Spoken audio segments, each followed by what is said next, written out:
Ecclesiastes chapter 7, verses 5 and 6. Listen to this. It is better to listen to the rebuke of a wise man than for one to listen to the song of fools. For as the crackling of thorn bushes under a pot, so is the laughter of the fool, and this too is futility. So it's better to listen to the rebuke of a wise person than the song of fools.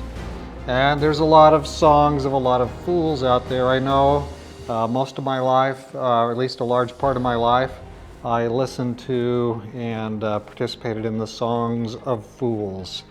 And it was fitting for me to have the songs of fools because I was a man without God and I was therefore, a fool. But the song of fool continues today, and there's more of it. There's no shortage of songs of fools. God has something better for me. God has something better for you. And so let's just let Him give that to us. You know, it talks about this. It's like the crackling of thorns in a fire. If you've ever put a few thorns in the fire, you noticed what happened, didn't you? The thorns went in and went crackle, crackle, crackle, and boom, they were gone. You know, thorns in a fire, they burn up very quickly, and then they're consumed.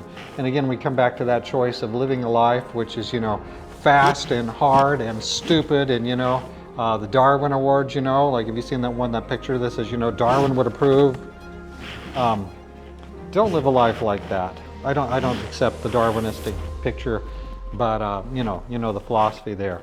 Survival of the fittest, and the stupid people kind of destroy themselves. Well, I've been a stupid people, and you perhaps have too, forgive me, but perhaps you have too. But thank goodness, at the time you're watching this, obviously you're not all destroyed.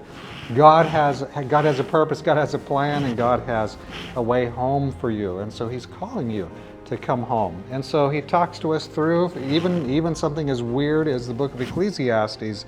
The preacher there, the wise man, perhaps the wisest man who ever lived, Solomon. And Solomon advises us, and he says, be careful. Use your good opportunities.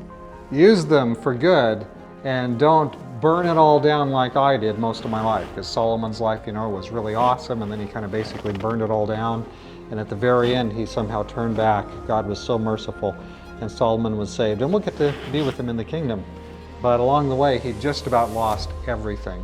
And so I'm suggesting to you, be careful, Solomon would say, be careful, don't be in that line like the crackling thorns that are thrown in the fire and then they're gone in a moment. Instead, take a deep breath, find God's purpose, find God's will, and live God's way. It will pay off in the end. That's not why we're doing this, but we still know God is love, and we want to be, we're made in His image. We want to be loving in a Bible sense, and that will bring us enormous fulfillment. Throw away the crackling thorns.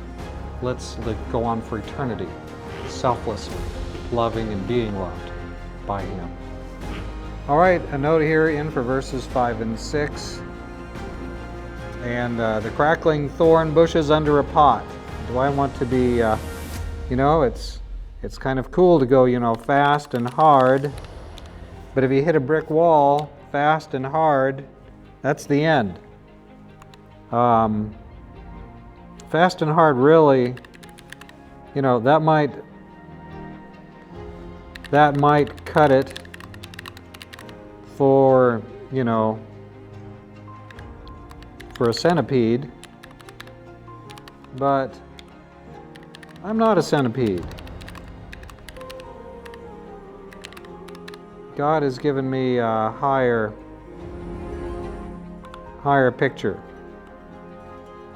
And so God help me to do better. God help me to do better than the insects.